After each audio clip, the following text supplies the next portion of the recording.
Hi, I'm Marie. Welcome to my studio.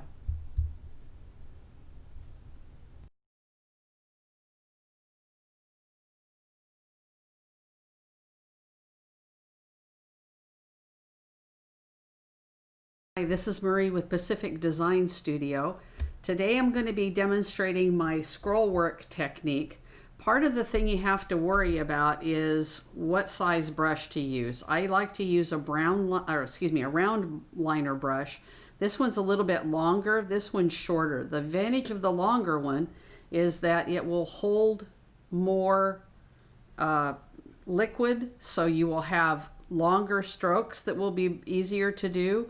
But I tend to not index this one the same way I do this one, so I prefer to work with the shorter one myself.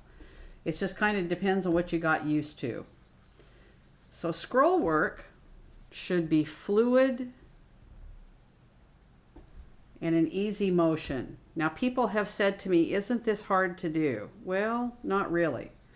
For one thing, you make sure that the paint is very liquidy, almost like ink. And then you let the brush do it. Do all the work for you. Now you can add pieces to it. You can add serifs, which is usually done in lettering. You can add tips.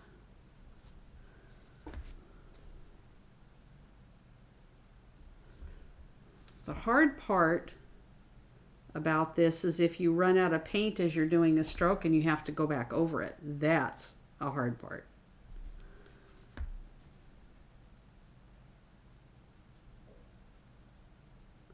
This is about the second or third time I've used this particular kind of paint. Number one, I love the color.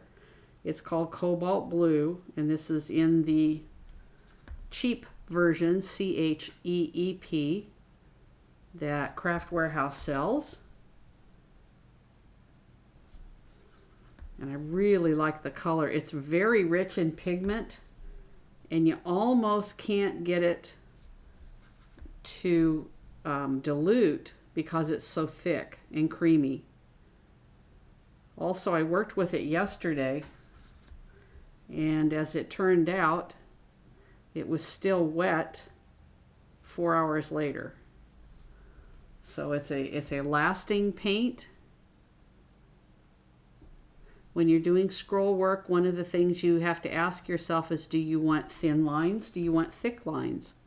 Do you want double lines? That's a double line one.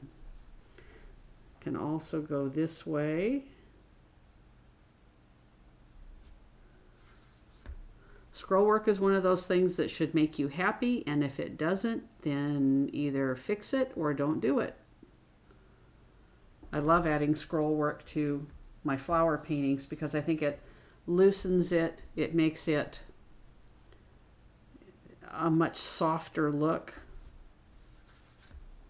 It works well with anything organic like flowers. You can do a frame and then paint flowers on top of that.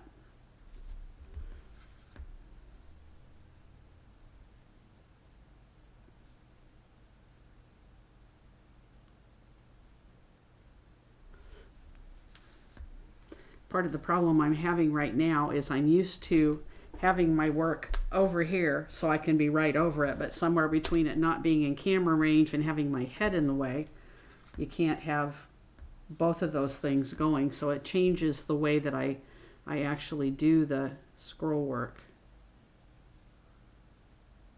Look online, look on Pinterest.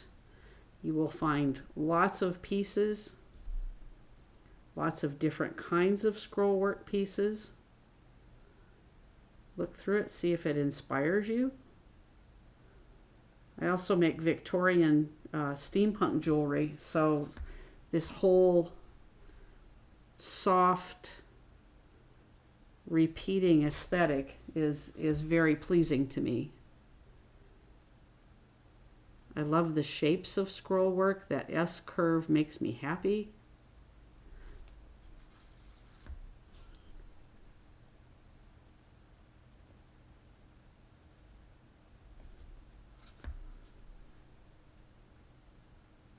Now, I've goofed that up from what I wanted to do, but it's going to cause me to go in a different direction slightly, which is okay.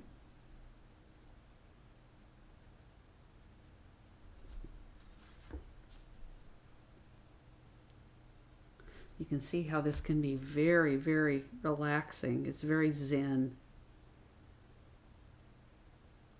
In 2017, I was in Florida, and I got to experience my first hurricane, which I hope is my last hurricane. And one of the things I did while the hurricane was raging was break out a sketchbook and do scroll work in it, but I did it with markers and pens, which made it a little bit different.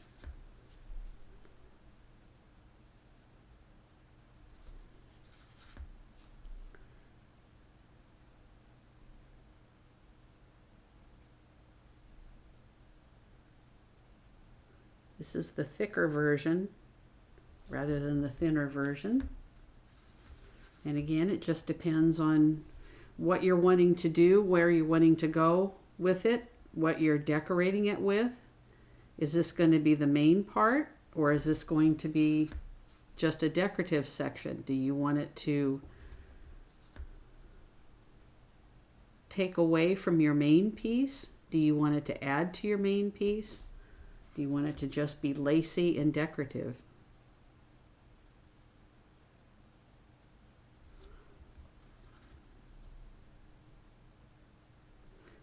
Part of the way you do that curl on the end has to do with what you feel in the brush.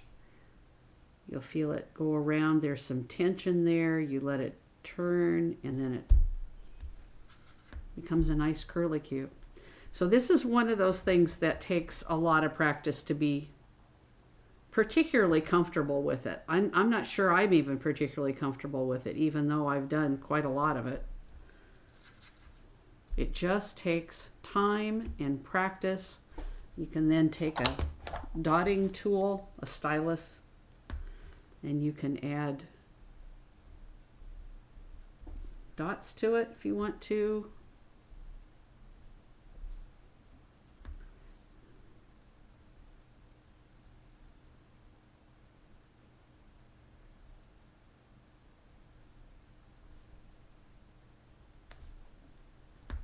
Again, it all depends on what you want it to look like.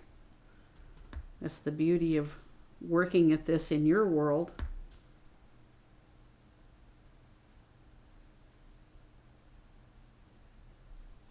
Remember, if you make a mistake, do it again. And it's not necessarily a mistake.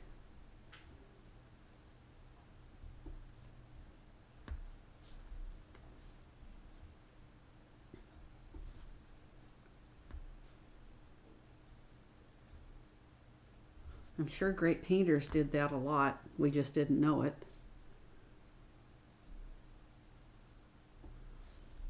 I know I've looked at something and thought, uh-oh, I've just ruined it. And then if I've repeated it, I kind of like it.